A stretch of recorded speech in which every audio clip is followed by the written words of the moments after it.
नमस्कार दोस्तों। आज डेट है 7 जून। स्वागत है आपको द हिंदू का एडिटोरियल डिस्कशन में। आज हम दो आर्टिकल डिस्कस करेंगे। पहला जो आर्टिकल डिस्कस करेंगे वो संघवाद से रिलेटेड, और दूसरा जो आर्टिकल डिस्कस करेंगे वो बाल श्रम से रिलेटेड। ठीक है, मतलब बाल श्रम से रिलेटेड ये आर्टिकल रहेगा। अपना पहला आर्टिकल देखते हैं। पहला आर्टिकल जो है एडिटोरियल का वो है संघवाद से रिलेटेड। इसको आप जीएस पेपर 2 से रिलेट कर सकते हो। ठीक है, पॉलिटी के पार्ट से, फेडरलिज्म के।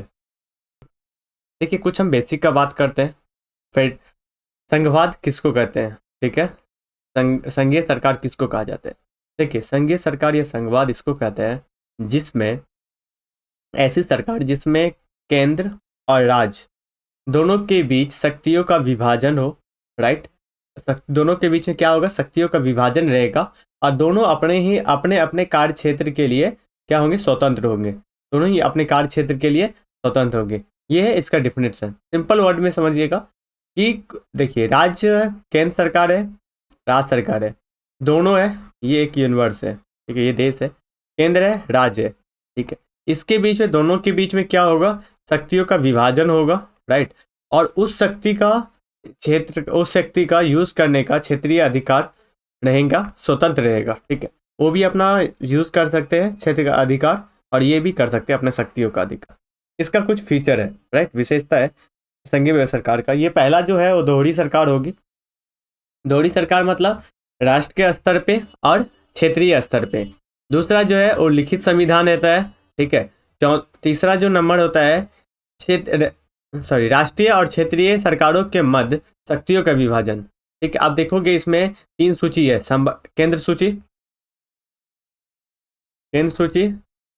राज्य सूची, समवर्ती सूची। ठीक है, तो इसमें शक्तियों का विभाजन किया गया है। केंद्र सूची पे केंद्र राष्ट्र बनाता है, राज्य सूची पे राज्यों का अधिकार होता है बनाने का, और समवर्ती सूची पे राज्य और केंद्र दोनों मिलके कानून बनाते हैं। ठीक है, और दोनों में अलग अलग लिस्ट बनाया गया है। ठीक है, दोनों को दिया गया है। उसके बाद है इसमें जो संघीय सरकार होता है, इसमें सर्वोच्चता किसका होता है? संविधान सर्वोच्च होता है। कोई एक सरकार सर्वोच्च नहीं होगा, संविधान इसमें सर्वोच्च होता है। संविधान कठोर संविधान होता है। ठीक है, स्वतंत्र न्यायपालिका का प्रावधान है इसमें, स्वतंत्र न्यायपालिका है, और 2 सदनीय विधायिका है, मतलब राज्यसभा और लोकसभा। राइट, हमने बेसिक देखा। अब हम देखते हैं एडिटोरियल में क्या बता रहे हैं राइटर कुछ संघीय व्यवस्था का इशू बता रहे हैं। ठीक है, संघीय सरकार है, इसमें इशू क्या है? इसमें इशू जो पहला राइटर बता रहे हैं वो बता रहे हैं संवैधानिक पूर्वाग्रह है। संवैधानिक पूर्वाग्रह का मतलब ये हुआ कि संविधान में जो भी चीजें निहित है, ठीक है, अविशिष्ट शक्ति है, किसके पास दे दिया गया है? केंद्र के पास।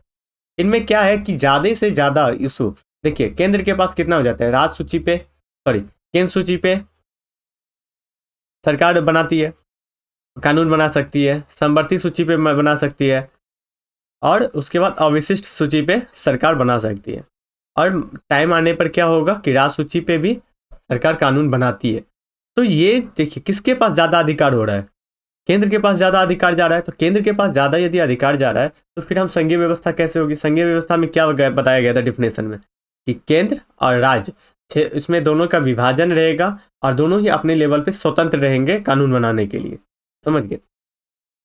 इसमें शक्ति जो होता है ना, वो होता है पक्षपातीय होता है। राइट, उसके बाद समवर्ती सूची निहित होता है के मामले में केंद्र, ठीक है, और राज्य दोनों का क्या होता है? प्राथमिकता ज्यादा केंद्र को ही दिया जाता है कि केंद्र का जो कानून बनेगा उसको ही। उसके बाद नेक्स्ट है दूसरा जो है वो संसाधनों का आवंटन जो होता है, मतलब संसाधनों का जो आवंटन किया जाता है, इसमें केंद्रीयकरण किया जाता है। मतलब कि राज्य के द्वारा, देखोगे कि राज्य के द्वारा जो केंद्र के द्वारा जीएसटी, इसका बेस्ट एग्जाम्पल है जीएसटी। जीएसटी में क्या है कि केंद्र के पास जाता है पूरा फंड। अब केंद्र के ऊपर निर्भर रहता है कि केंद्र अब राज्य को ट्रांसफर करेगा, ठीक है, पैसा। इसमें देखिए क्या है, इसमें केंद्र, राज्य सरकार को केंद्र पे आधारित होना पड़ता है।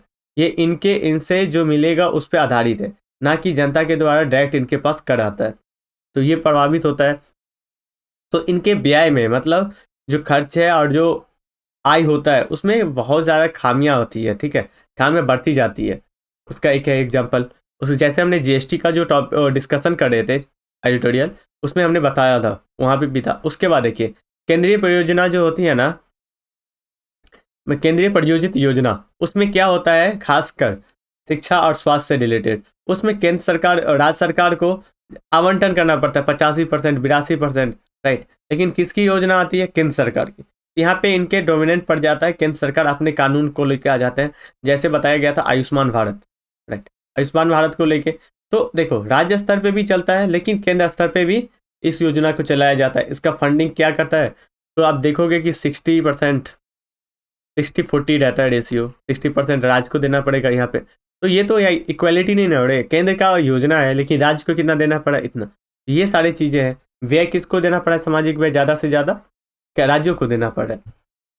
नेक्स्ट जो है इशू, नेक्स्ट इशू है कि राज्यों को दरकिनार किया जाता है। राज्यों को दरकिनार करने का मतलब ये है कि अभी हाल ही में ना एक मीटिंग हुआ था, शिक्षा मंत्री के द्वारा एक मीटिंग बैठाया गया था, बैठक। उस बैठक में ये राज्य की सूची है, ठीक है। राज्य से भी नया एजुकेशन पॉलिसी जो है, न्यू एजुकेशन पॉलिसी, उसके द्वारा इसको इम्प्लीमेंट कैसे करना चाहिए इसको लेके। तो यहाँ पे ना तो राज्य के शिक्षा मंत्री से पूछा गया, ना उनके मुख्यमंत्री से। बैठक किसके बीच में हुआ था, मुख्य सचिव के बीच में हुआ था, ठीक है, राज्य के शिक्षा सचिव के बीच में हुआ था। यहाँ पे बात किया जाता है कि यहाँ पे क्या किया जा रहा है, राज्यों को दरकिनार किया जा रहा है, राज्यों को साइड किया जा रहा है। इसमें राज्य के सचिव और वहाँ के जो कलेक्टर होते हैं, डीएम, उनसे संवाद किया जा रहा है, जो कि फेडरलिज्म के, ठीक है, संघवाद के खिलाफ है। ये संघवाद में क्या है कि अब राज्य को और केंद्र को दोनों को मिलकर करेंगे, राइट। नेक्स्ट ये है कि कोरोना के टाइम में, कोविड के टाइम में क्या हुआ था कि जब पहला कोविड लहर आया था, उसमें राज्यों को यहाँ पे दरकिनार करके पूरे देश लेवल पे, ठीक है, पूरे देश लेवल पे लॉकडाउन का प्रावधान किया गया था, बिना राज्यों को परामर्श लिए, बिना राज्यों को पूछे। इसमें क्या कर दिया गया था, लॉकडाउन का प्रावधान किया गया था। लेकिन ये सेकेंड जब वेव आया तो इसमें अधिकार दे दिया गया कि राज्य ही अपना हर एक अपने अपने राज्य में वो कर पाएंगे, राइट। तो ये था, ओके। तो इस आर्टिकल में हमने डिस्कस किया इससे रिलेटेड कि कोरोना संघवाद में क्या क्या मुद्दे हैं, हमने इसको डिस्कस किया, ठीक है। तो हमने इसका डिफिनेशन देखा, इसमें कुछ फीचर देखा, इसमें प्रॉब्लम क्या है ये देखा, राइट। अब नेक्स्ट अगला आर्टिकल देखते हैं कौन सा इंपॉर्टेंट। अगला आर्टिकल जो है वो है बाल श्रम से रिलेटेड। ये आप जीएस पेपर 1 का सोसाइटी के पार्ट से रिलेट कर सकते हो, राइट। इसका संदर्भ क्या है, संदर्भ ये है कि बाल श्रम, कोविड का जो महामारी आई है उसमें बाल श्रम बढ़ गया है, ठीक है। कैसे, जैसे देखो बच्चे का भी क्या है कि बच्चों का स्कूल बंद है, स्कूल बंद होने से वो घर पे है और माता पिता का काम खत्म हो चुका है, मतलब काम नहीं मिल रहा है। तो क्या है, उस परिवार का आय क्या हो गया, कम हो गया। उस परिवार का यदि आय कम हो जाता है तो घर में जो बच्चे बैठे रहते हैं उनको क्या करना पड़ता है, काम में अपना योगदान देना पड़ता है घर के आय बढ़ाने के लिए, क्योंकि आप घर का आय बढ़ाओगे तभी जाके इनको खाना भी मिल पाएगा, राइट। तो इसमें क्या गया, कुछ आंकड़े हैं, आंकड़े जो है, आंकड़े ये है कि दुनिया में 152 मिलियन बच्चे ऐसे हैं जो बाल श्रम से जुड़े हुए हैं, जिसमें 73 बिलियन बच्चे खतरनाक काम कर रहे हैं, ठीक है, खतरे वाला काम कर रहे हैं जो उनके लिए नहीं है, ओके। उसके बाद देखिए 6 से लेके 13 साल के जो 13 उम्र के, ठीक है, 13 वर्ष के जो बच्चे हैं वो 15%, ओके।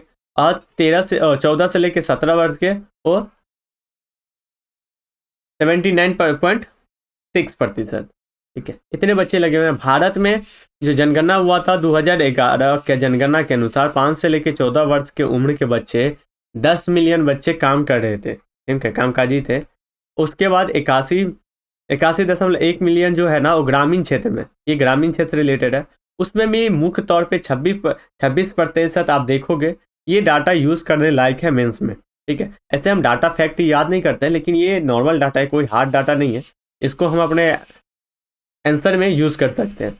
26% जो है वो बच्चे कृषि से रिलेटेड है और खेतीहर मजदूर का काम करते हैं, राइट।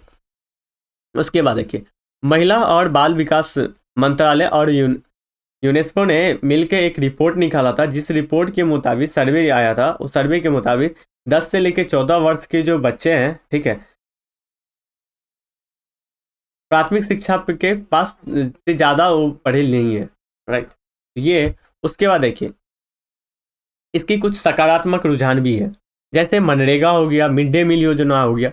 ये दोनों योजना, मिड डे मील RTI, ठीक है, ये योजना के तहत, ठीक, 2001 से लेकर 2011 के बीच में जो ये दशक था उसमें भारत में बाल श्रम कम हुआ था, राइट। इसका कहना मतलब क्या है कि यदि परिवार का आय बढ़ता है, सुनिश्चित हो जाता है, और बच्चे को पोषण आहार, ठीक है, यहाँ पे मिलना स्टार्ट हो जाता है, तो इससे क्या हुआ था कि मजदूर था, बाल जो श्रम था उनमें कमियां आई थी, राइट। नेक्स्ट जो था आप देखोगे 2017 में अंतर्राष्ट्रीय श्रम गठन कन्वेंशन जो है, ठीक है, अंतर्राष्ट्रीय श्रम संगठन कन्वेंशन, उसमें 138 और 152 की पुष्टि करते हुए भारत का ना वेबसाइट जो है उसमें इंप्रूव हुआ था, राइट। देखिए नकारात्मक क्या रुझान है इसका, इसमें प्रॉब्लम क्या है, इसमें यह है कि पिछले दशक में के दौरान विश्व में जो बाल श्रम है उसमें कमियां आई है, लेकिन जिस तरह से कमियां 4 वर्ष में क्या है, इसमें 2/3 घटा गया है, ठीक है, मतलब क्या है, नीचे गया है। जो रफ्तार था उस रफ्तार में 2.3 की गति धीमी हुई है, ठीक है। उसके बाद कोविड के कारण क्या है कि सामाजिक स्तर पे परिवार का क्या है, आर्थिक आय, परिवार के आय कम हो गई है, जिससे सामाजिक सुरक्षा कम हुआ है। गरीब परिवार के बच्चे अब क्या कर रहे हैं, उनके कामों में जोखिम है, अब उनके आय को बढ़ाने में, परिवार के आय को बढ़ाने में योगदान दे रहे हैं, राइट। इन्होंने हमने पढ़ा था। इसके निष्कर्ष क्या है, निष्कर्ष ये है कि 2025 तक आपको पता है SDG गोल, ठीक है, SDG गोल नंबर 7.8 उसमें बताया गया है कि बाल श्रम को खत्म करना है, और 2025 तक इसको खत्म करने के लिए सरकार को प्रयास करना चाहिए, और सरकार प्रयास भी कर रही है, ठीक है। जैसे फिर से यदि स्कूल चालू होगा तो स्कूल हो जाएगा, लेकिन इसमें एक काम हो सकता है कि मनरेगा के तहत पहले जो काम दिया जाता था, ठीक है, 100 दिनों का, उसको बढ़ा के इनको 150 दिन या 200 दिन कर देना चाहिए, जिससे क्या होगा कि जो कोविड के टाइम में इनकी जो इशू आई थी, ठीक है, इनका जो आय था वो जो नीचे चला गया था, उसको बैलेंस करने में कुछ टाइम के लिए, हो सकता है 1 या 2 साल के लिए आप ये प्रावधान कर सकते हो, ठीक है, इनको चालू करना चाहिए, जिससे कि इनकी आय जो है वो सुनिश्चित हो पाए। और ग्राउंड लेवल पे जो मिड डे मील योजना है, ये मिड डे मील योजना को यदि लॉकडाउन है, लॉकडाउन के पीरियड में, तो इसके तहत आपको अनाज का वितरण भी कर देना चाहिए। PDF सिस्टम के द्वारा यदि स्कूली बच्चे को भी अनाज प्रोवाइड करना स्टार्ट कर देते हैं, जिसके माध्यम से उसमें हो जाता है, तो ये आप वेब फॉरवर्डेड लिख सकते हो, इसका सुझाव लिख सकते हो क्या क्या किया जा सकता है, राइट। तो आज के इस एडिटोरियल डिस्कशन में इतना ही था। आज हमने 2 एडिटोरियल डिस्कशन किया। पहला जो है संघवाद से रिलेटेड था, ठीक है, दूसरा जो है बाल श्रम से रिलेटेड। तो आज के लिए इतना ही। Thank you so much.